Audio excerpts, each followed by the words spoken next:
This is Sudharani. Now we are going to learn the third chapter, that is transportation, the circulatory system. In previous class, I already explained about the blood circulation and three different types of blood vessels. What are those? Arteries, veins and then blood capillaries. And what are the properties also we know that. Understood? Arteries, that doesn't have valves.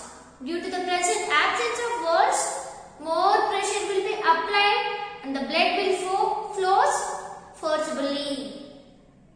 And the walls of these arteries are thicker and they can carry oxygenated blood from the heart to the different parts of the body, and these arteries are more rigid.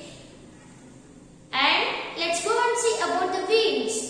Veins are less rigid compared to the arteries, and the walls of these veins are thinner and they have valves. These valves can regulate the flow of blood. Due to the presence of these valves, there is no pressure. Very low pressure is there to flow of blood. And next one is blood capillaries. And the veins will carry the deoxygenated blood. They collect the deoxygenated blood from the different parts of the body and send to the heart. And the blood capillaries also there. These blood capillaries, in case of arteries, they will collect the oxygenated blood and supply to the each and every part of the body. And the blood capillaries which is connected to the veins, they will collect the deoxygenated blood from different parts of the body and send to the veins.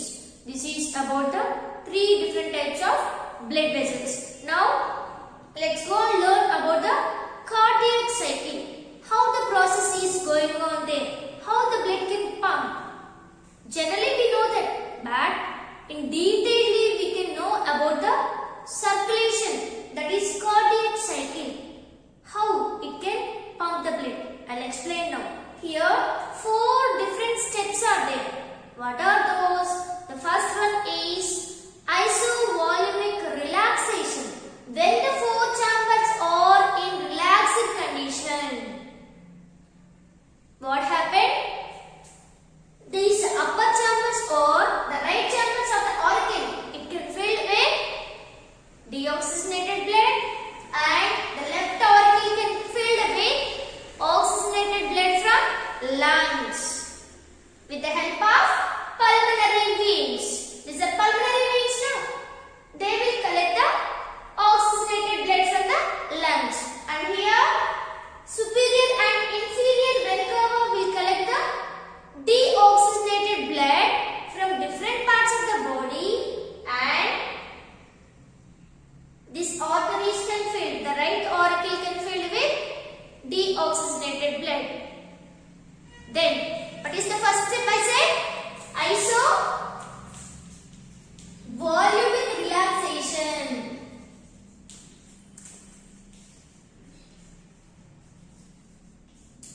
This is the first step. So, before starting this process, nerves can stimulate. They only can help to regulate the circulation of blood. What are those? Here, a bunch of nerves are there. Those are SA nodes and AV nodes. What are the 2 nodes helps to stimulate the flow of blood? That is SA nodes, sinus nodes. Where is the location of the sinus nodes? Upon the right auricle. A bunch of nerves. Nerves, do you know? We already studied in 9th class also. They help to carry the information and receive the information. Sensory nerves can carry the receive the information, and motor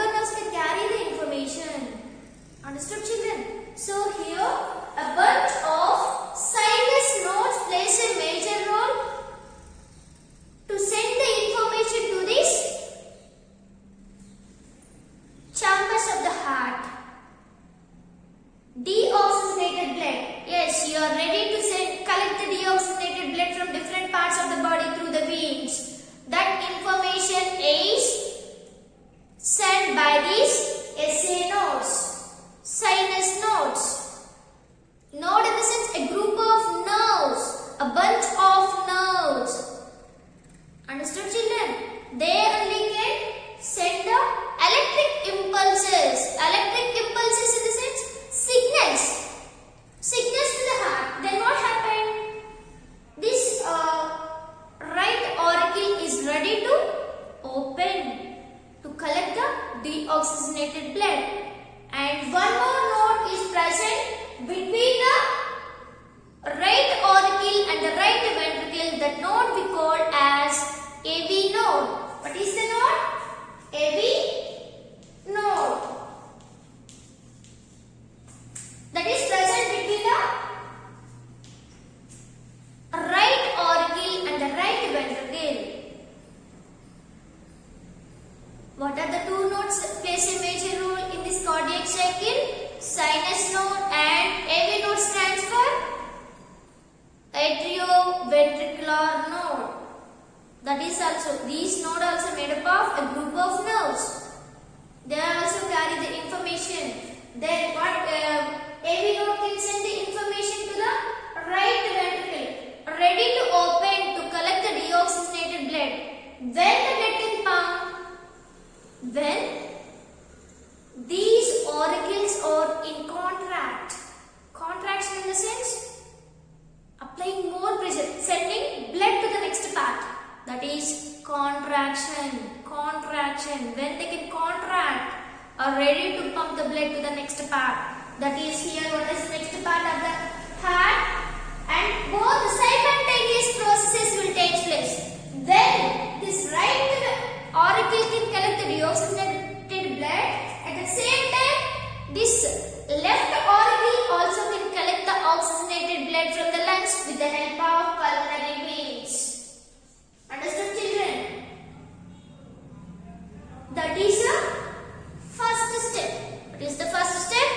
Isovolumic relaxation. When the four chambers are in relaxed state, then what happened? The blood, deoxygenated blood is filled by this chamber, right ventricle, auricle, and oxygenated blood is filled in left auricle with the help of pulmonary veins. That is the first step, isovolumic relaxation. And the next step is inflow. What is the next step we are going to see? Inflow.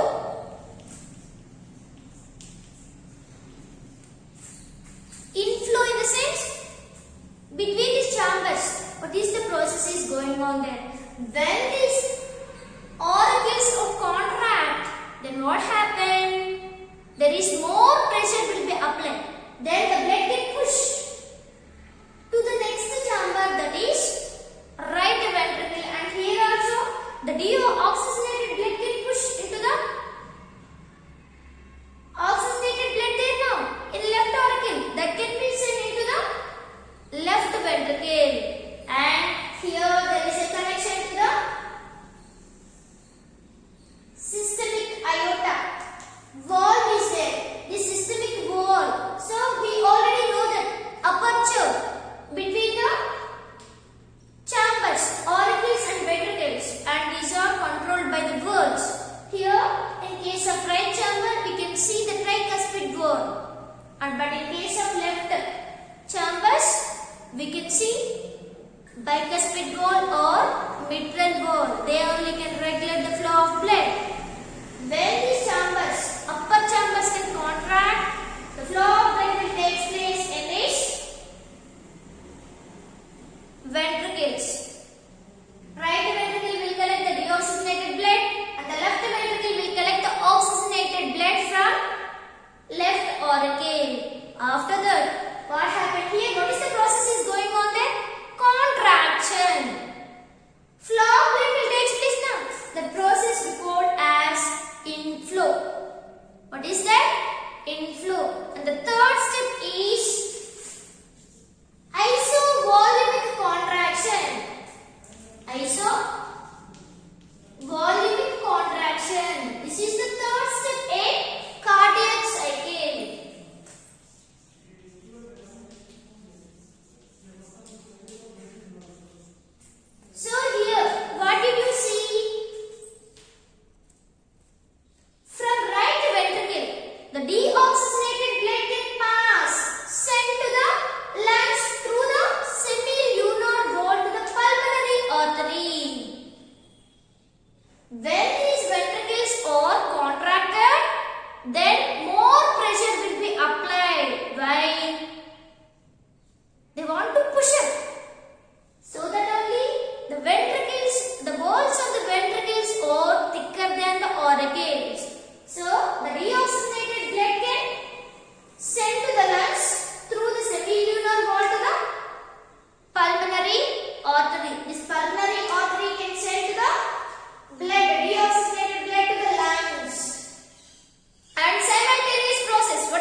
a systemic valve.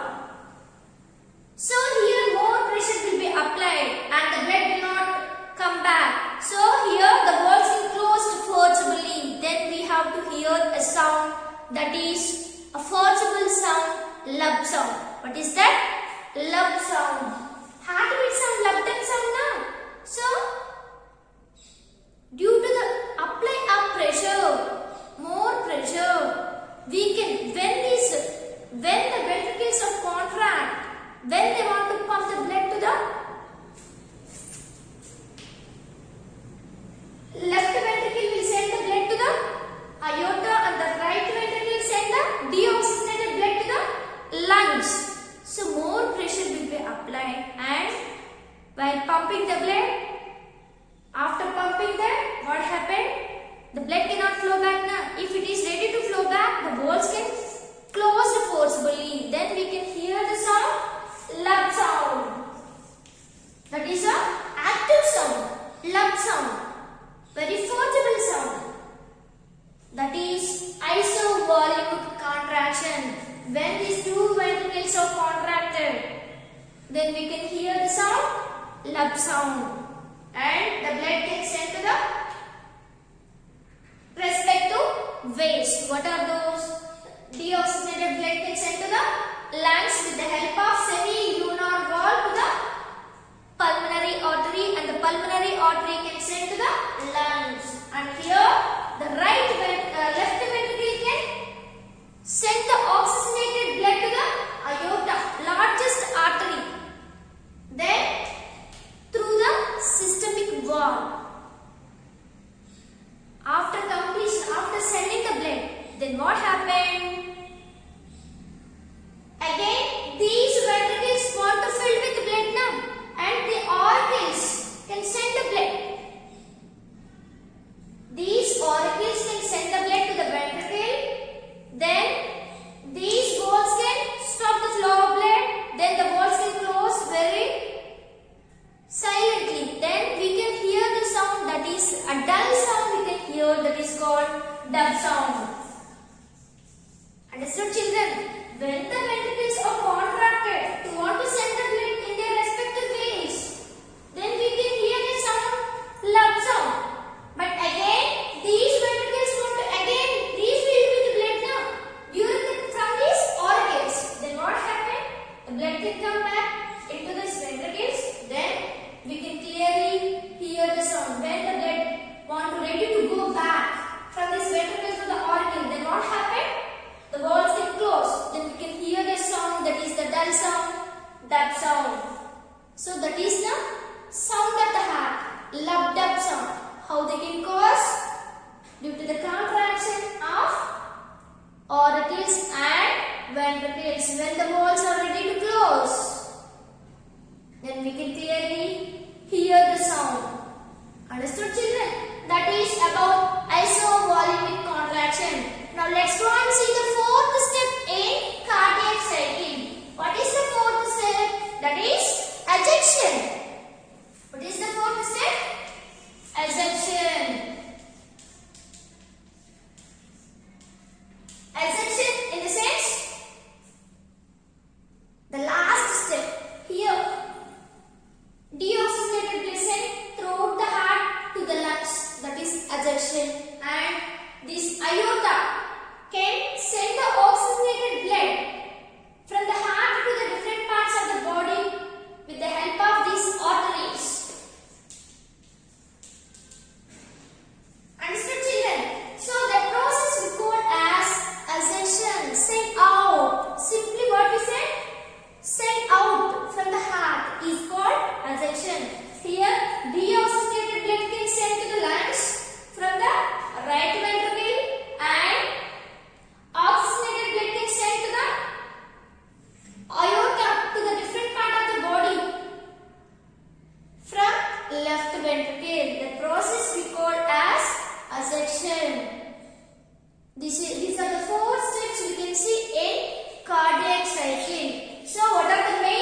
0.8 seconds, one cardiac cycle. That is the time duration for one cardiac cycle. This is about cardiac cycle. How the blood can flow. What are the 4 steps we can observe in this cardiac cycle? Those are isovolumic relaxation, then inflow, and the 3rd step is isovolumic contraction, and the 4th step is ejection. This is about the cardiac cycle. Thank you, children.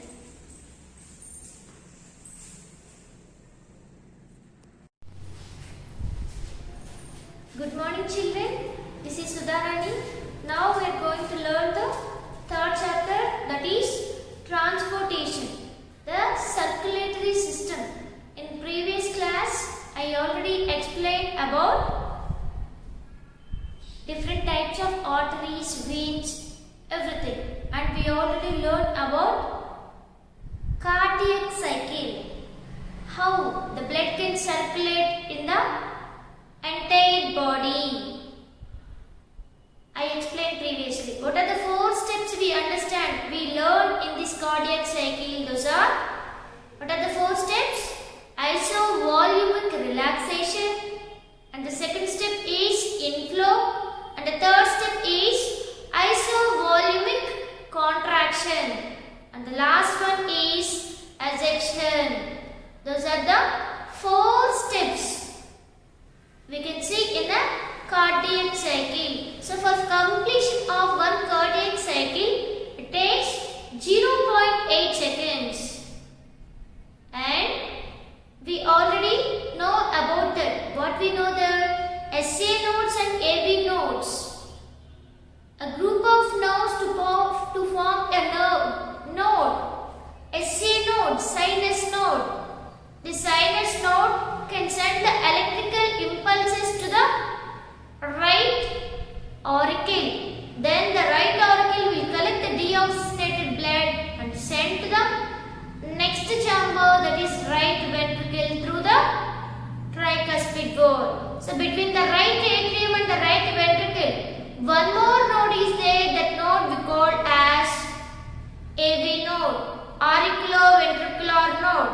This is also plays a major role to send the electric impulses to the right ventricle. This is about cardiac cycle. Understood, children? Now let's go and learn about different organisms. Different animals are there. Based on the weight of the animal, we can observe, we can calculate the number of heartbeats. So now you can observe this table. So what did you understand? Blue whale is the largest mammal in the world.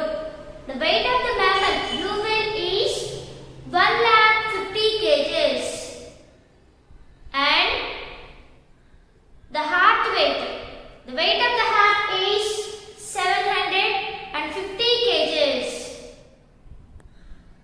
And the number of heartbeats are only 7. So when the animal has a bigger in size and the weight of the heart is more, then there is a less number of heartbeats.